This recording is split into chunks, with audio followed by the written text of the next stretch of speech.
أعوذ بالله من الشيطان الرجيم بسم الله الرحمن الرحيم رب اشرح لي صدري ويسر لي أمري واحلل عقدة من لساني يفقه قولي ربنا زدنا علما اللهم فقهنا في الدين آمین یا رب العالمین۔ سورہ عالم نشرح کا آغاز ہوتا ہے جو مکی سورہ ہے اور اس کی 8 آیتیں ہیں اور ایک ہی رکوع ہے۔ اس کی تفسیر کو دیکھتے ہیں اس سورت کی۔ اس کا شان نزول اگر دیکھیں سب سے پہلے تو مفسرین نے اس سورت کا سبب نزول یہ بیان کیا ہے کہ ایک مرتبہ نبی کریم صلی اللہ علیہ وسلم نے بارگاہ الہی میں عرض کیا بارگاہ الہی میں عرض کیا کہ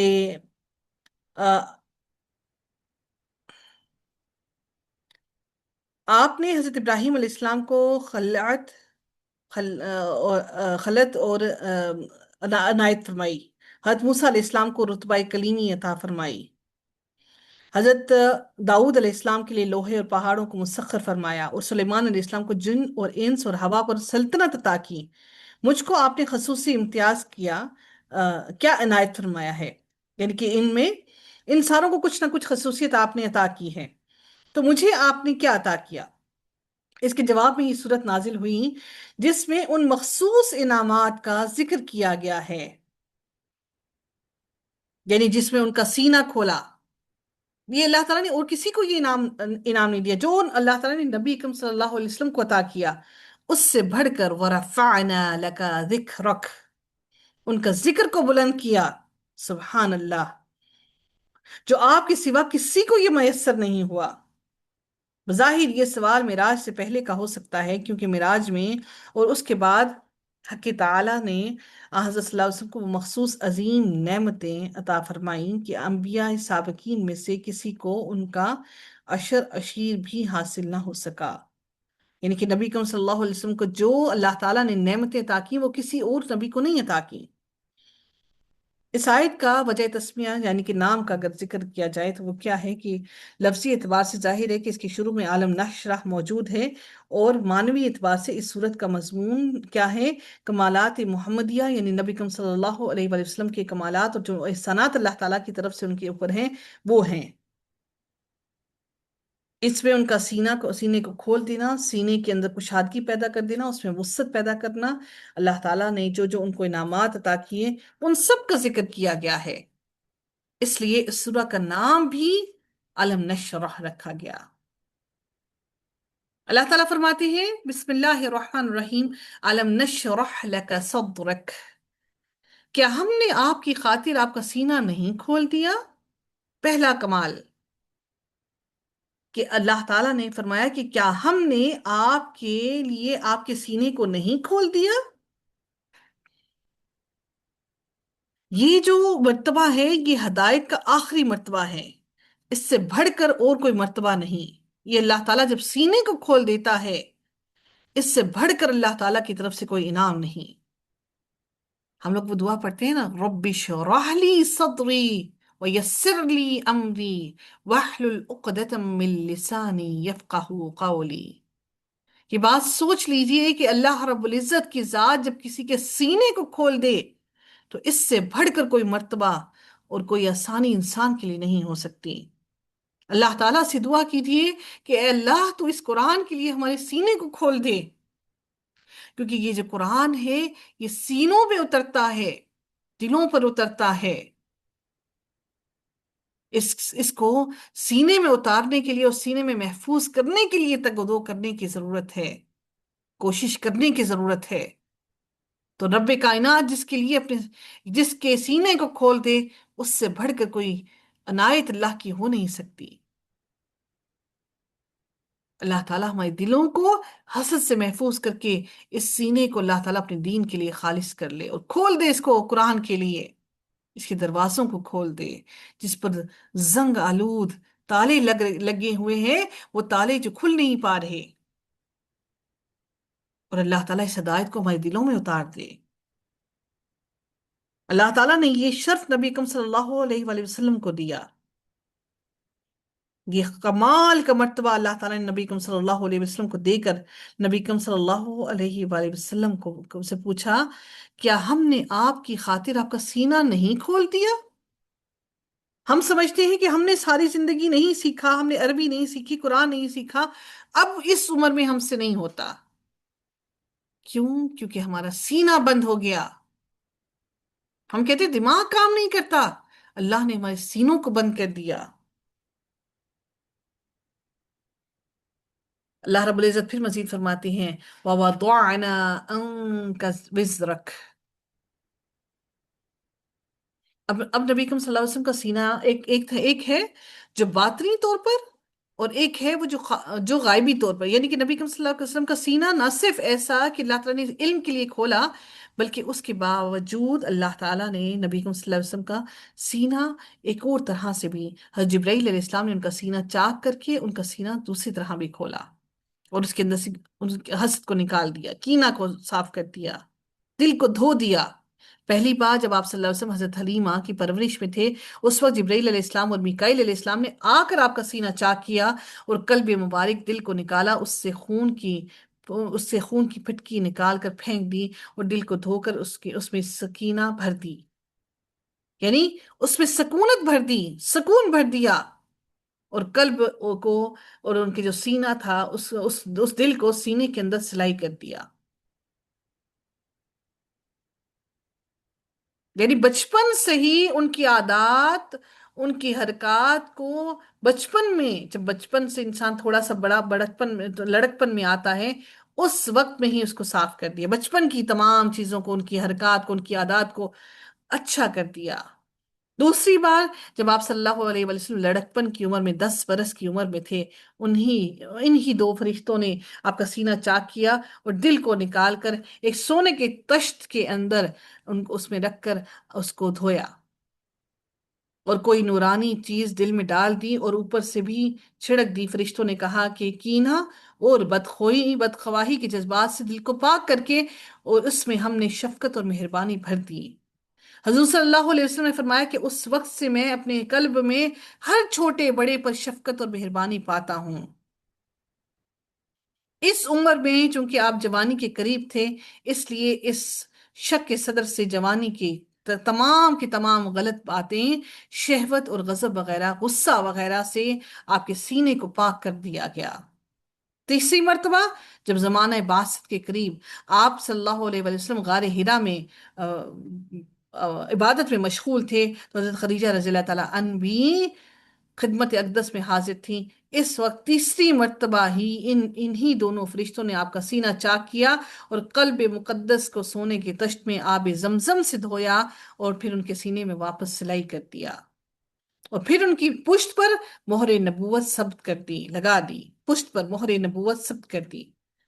اس شرح صدر کا مقصد نبوت کا بوجھ اٹھا کر تحمل اور وحی الہی کے اٹھانے کی صلاحیت کو بیدار کرنا تھا.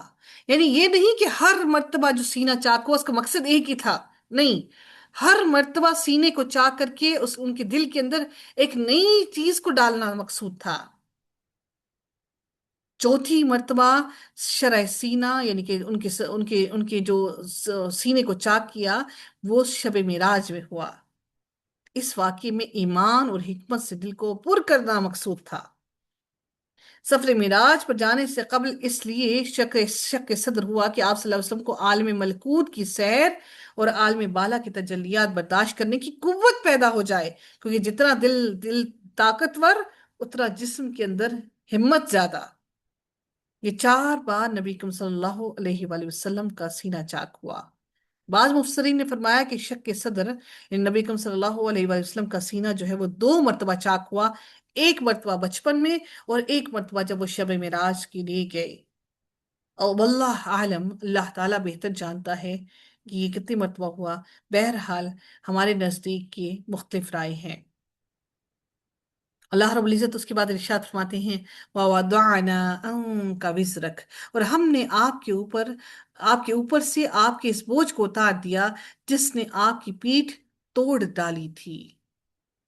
اس جملے کا عطف جو ہے وہ کس پر آ رہا ہے؟ علم نشرح پر، کیونکہ اس کے حمزہ کے اندر، کے اندر حمزہ استفہامیہ انکاری موجود ہے، استفہام انکاری ہے. کیا ایسا نہیں؟ کیا ہم نے نہیں کھول دیا؟ اس کا مطلب یہ نہیں ہے کہ کام نہیں کیا، بلکہ ہم نے آپ کا سینے کو کھولا ہے.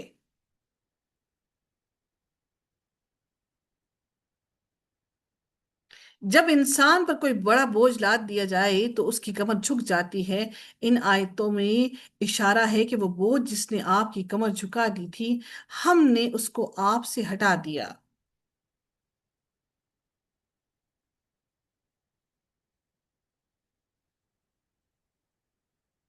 بعض مفسرین نے لکھا ہے کہ ابتدائی نبوت میں آپ صلی اللہ علیہ وسلم پر وحی کا اثر بھی سخت ہوتا تھا، پھر آپ صلی اللہ علیہ وسلم پر ساری دنیا میں کلمہ حق پہنچانے، اسلام پھیرانے اور کفر اور شرک مٹا کر خلق خدا کو توحید کی دعوت دینے کی ذمہ داری ڈالی گئی تھی۔ اور اس اور اللہ تعالیٰ نے نبی کریم صلی اللہ علیہ وسلم کو استقامت بھی دی، جس میں کسی طرف جھکاؤ نہ تھا۔ نبی کریم صلی اللہ علیہ وسلم کسی طرف جھکتے نہیں تھے، ان کا فیصلہ ہمیشہ سیدھا ہوتا تھا۔ اس کا بار عظیم رسول اللہ صلی اللہ علیہ وسلم محسوس فرماتے تھے، ان کو محسوس ہوتا تھا کہ یہ مشکل کام محسوس ہوتا تھا۔ اور بعض احادیث میں آتا ہے کہ آپ صلی اللہ علیہ وسلم کی مبارک داڑھی کی کچھ بال سفید ہو گئے تھے، تو آپ صلی اللہ علیہ وسلم نے فرمایا اس آیت میں فَاسْتَقِمْ سے مجھے بوڑھا کر دیا، اس لیے حق تعالیٰ نے ان امور کی انجام دہی کے اسباب مہیا فرما کر اس ذمہ داری کو ہلکا کر دینے کی بشارت اس آیت میں دے دی کہ ہم نے آپ کے بوجھ کو ہلکا کر دیا، آپ کے لیے آسانی پیدا کر دی۔ یاد رکھیے کہ اللہ تعالیٰ کی راہ پر چلنا قطعاً آسان نہیں ہوتا، بڑا مشکل ہوتا ہے۔ وَوَضَعْنَا عَنْكَ وِزْرَكَ، اور کیا ہم نے آپ پر سے آپ کا وہ بوجھ نہیں اتار دیا؟ الَّذِي أَنقَضَ ظَهْرَكَ، جس نے آپ کی کمر توڑ رکھی تھی۔ وَرَفَعْنَا لَكَ ذِكْرَكَ، اور کیا ہم نے آپ کے لیے آپ کا ذکر بلند نہیں کر دیا؟ کیا ہم نے آپ کا ذکر بلند نہیں کر دیا؟ یعنی آپ صلی اللہ علیہ وسلم کا ذکر اللہ تعالیٰ نے بلند کر دیا تمام لوگوں کے لیے جو نبی کریم صلی اللہ علیہ وسلم کا ذکر کرتے ہیں۔ روایت میں ہے کہ رسول اللہ صلی اللہ علیہ وسلم نے حضرت جبرائیل علیہ السلام سے اس آیت کے معنی پوچھے تو انہوں نے کہا کہ حق تعالیٰ کا ارشاد ہے کہ جب میرا ذکر کیا جائے تو میرے ذکر کے ساتھ آپ کا ذکر بھی کیا جائے۔ سبحان اللہ! اس آیت اور حدیث کا تقاضا یہ ہے کہ آسمانی فرشتے جب اللہ کا ذکر کرتے ہیں تو اسی کے ساتھ حضرت محمد صلی اللہ علیہ وسلم کا ذکر بھی کرتے ہیں۔ لا الہ الا اللہ وحدہ دینہ الاسلام ومحمد عبدہ ورسولہ، ایک اللہ کے سوا کوئی معبود نہیں، اس کا دین اسلام ہے، محمد اس کے بندے اور رسول ہیں۔ جو اللہ پر ایمان رکھے گا، اللہ کے وعدے کی تصدیق کرے گا اور اس کے پیغمبروں کی اتباع کرے گا، اللہ تعالیٰ اس کو جنت میں داخل فرمائے گا۔ اللہ تعالیٰ نے اس طرح نبی کریم صلی اللہ علیہ وسلم کا ذکر بلند کیا۔ ہم درود شریف پڑھتے ہیں، اس میں بھی نبی کریم صلی اللہ علیہ وسلم کا ذکر کرتے ہیں۔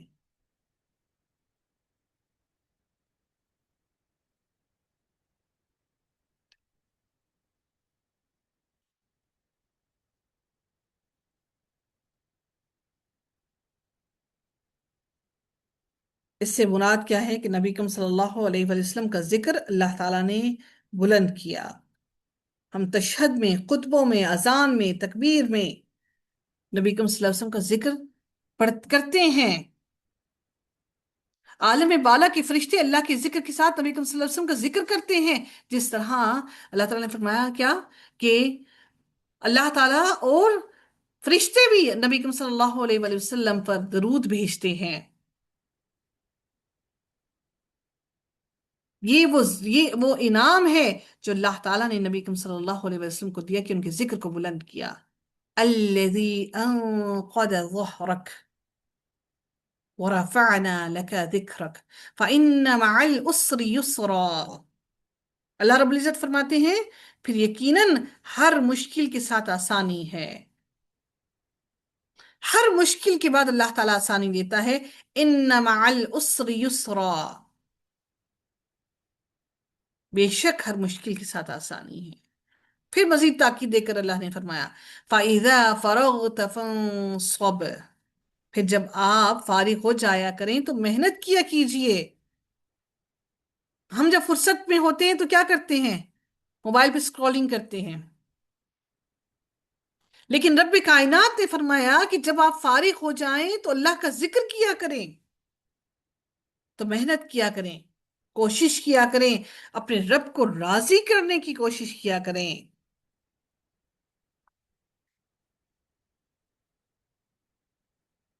جب آپ تمام کاموں سے فارغ ہو جائیں تو پھر کوشش کیا کریں۔ یہ نبی کریم صلی اللہ علیہ وسلم کے کام کیا تھے؟ تبلیغ کرنا، واعظ و نصیحت کرنا، اللہ تعالیٰ کے دین کو پھیلانا۔